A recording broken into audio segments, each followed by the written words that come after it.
مجمع الأندلس التعليمي، تعلم عصري ملهم بهوية وطنية وقيم إسلامية.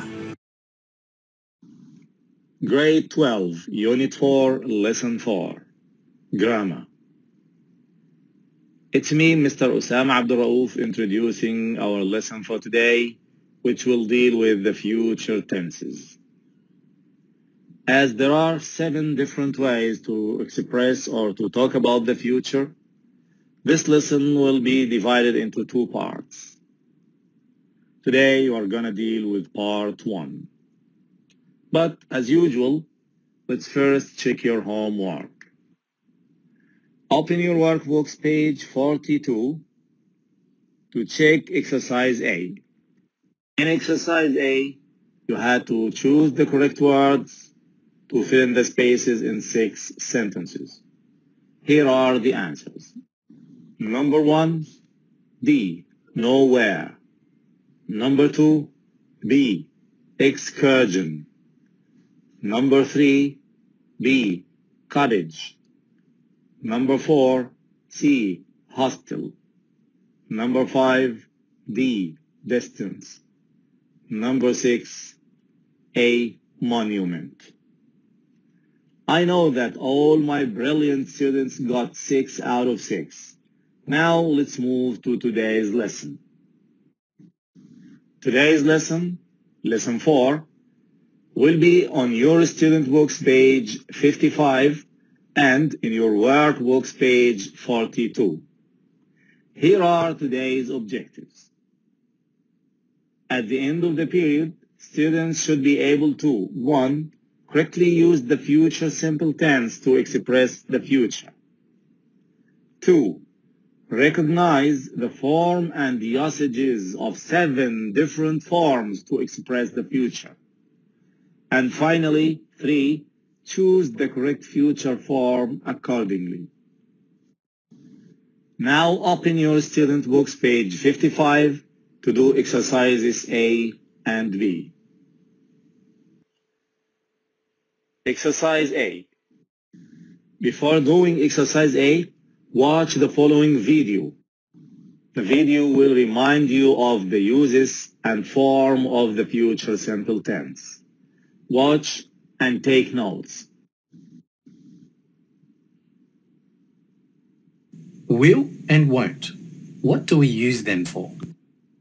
Well, firstly, we can use them to make promises.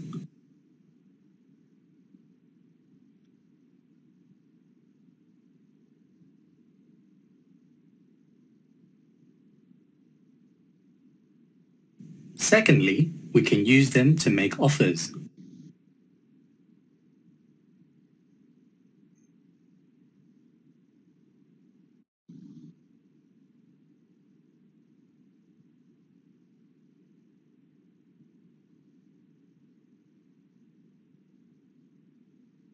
Thirdly, we use them to make spontaneous or quick decisions.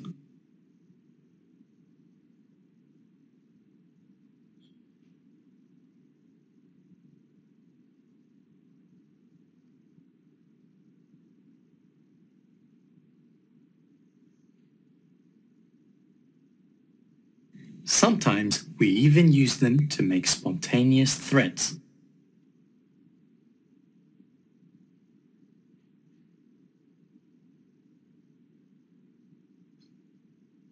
And finally, we also use them to make predictions about the future.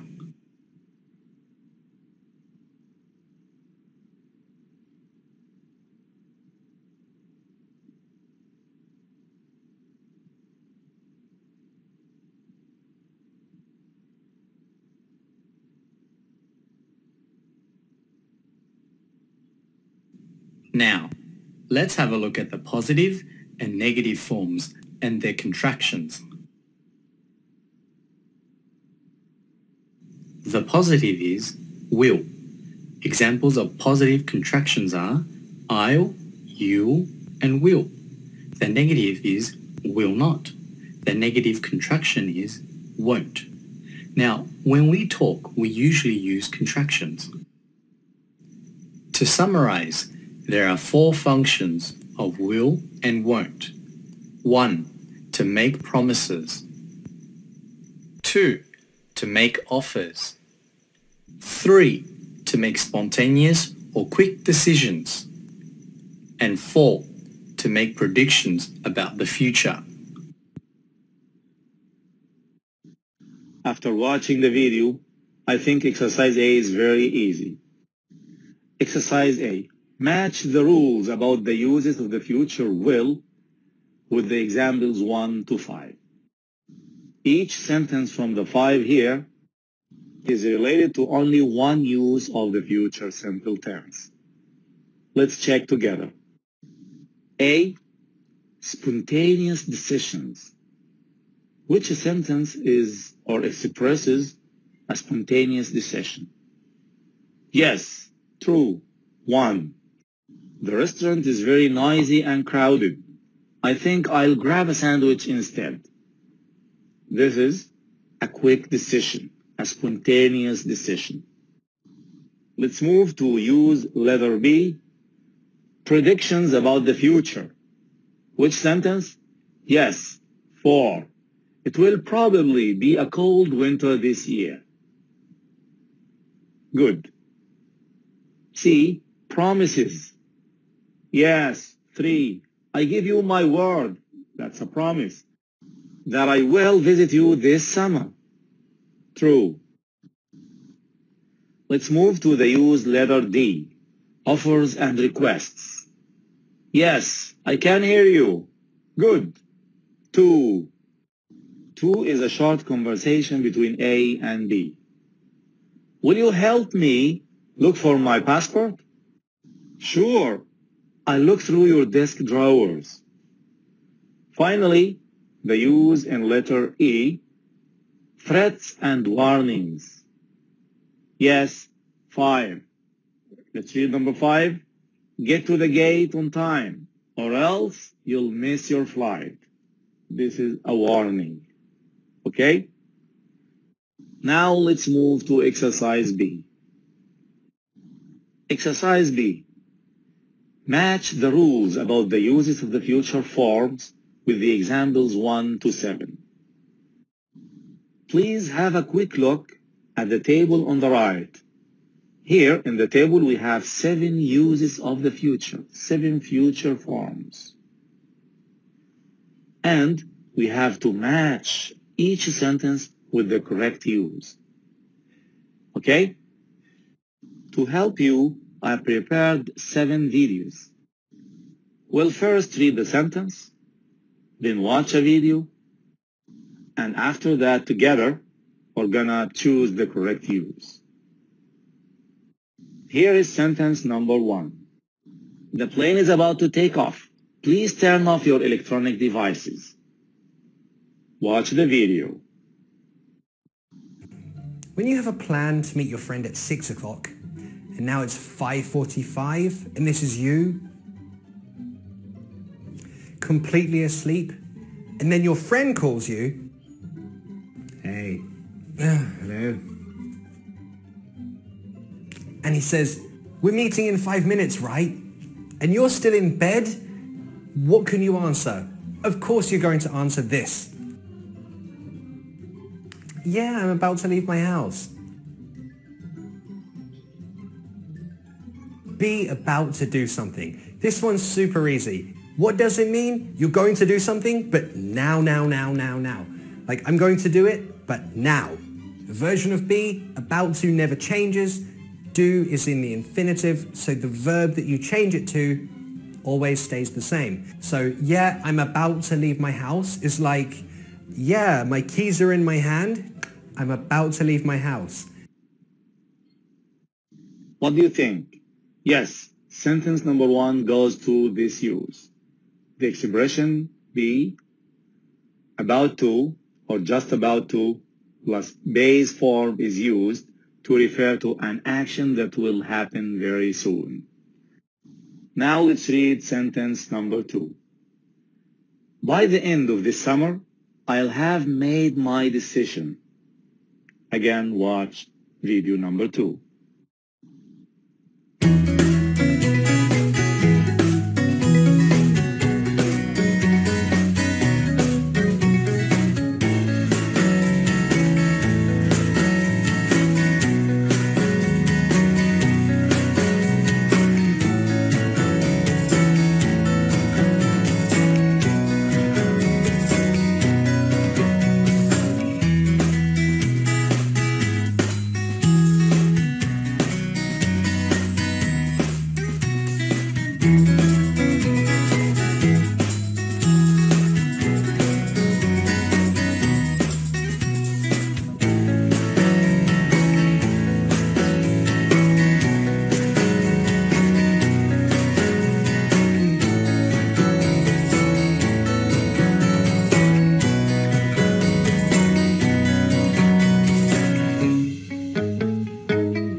Yes, sentence number 2 goes to this use, the future perfect simple, which is used to refer to an action that will be completed before a specific time or another action in the future. Here is sentence number 3. I'm gonna travel by train because I don't think it's as tiring as traveling by car. Watch the video.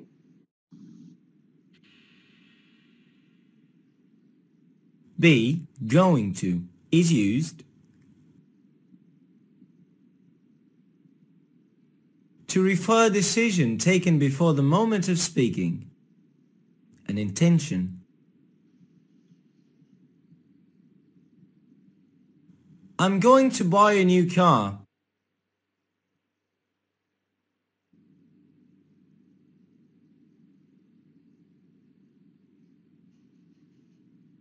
A conclusion regarding the immediate future.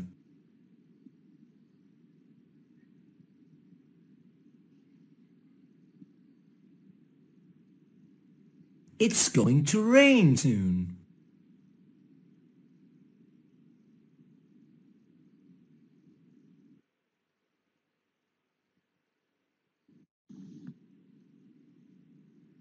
So sentence number 3 goes to the future with be going to, which is used to refer to intentions or decisions that have already been made or predictions based on evidence. Here is sentence number 4. By next March, I'll have been working as a receptionist for 5 years. Watch the video.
What do you think? Yes, sentence number 4 goes to the future perfect progressive, which is used to show the duration of an action up to a certain point of time in the future. What about sentence number 5? This time next Saturday, we'll be sitting by a pool in the sun. Watch the video.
got it?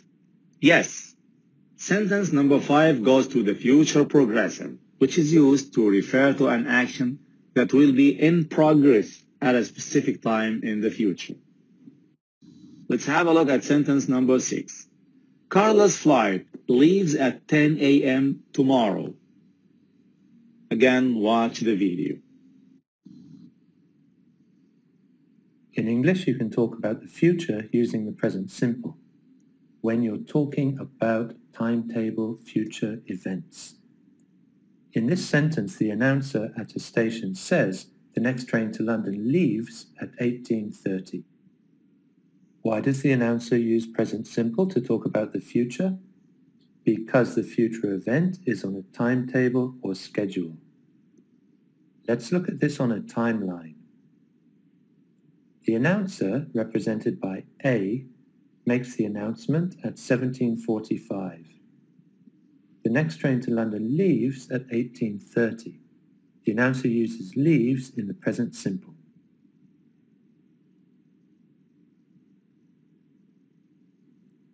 Let's look at the form for the present simple, using the sentence, the next train to London leaves at 18:30. So the sentence begins with the subject, the next train to London. Then we have the verb in present simple, leaves. Remember the S for third person singular. And it finishes with a future time on a timetable. Now we're going to do a task for the present simple. Complete the sentences below by filling in the gaps with the verb in the present simple tense for timetable future. Here are the answers. Number 1, I have a meeting tomorrow at 11 o'clock. 2, a flight to Bogota leaves or departs at 2100 hours. 3, the class begins or starts in 10 minutes. And 4, the concert takes place at the stadium tomorrow.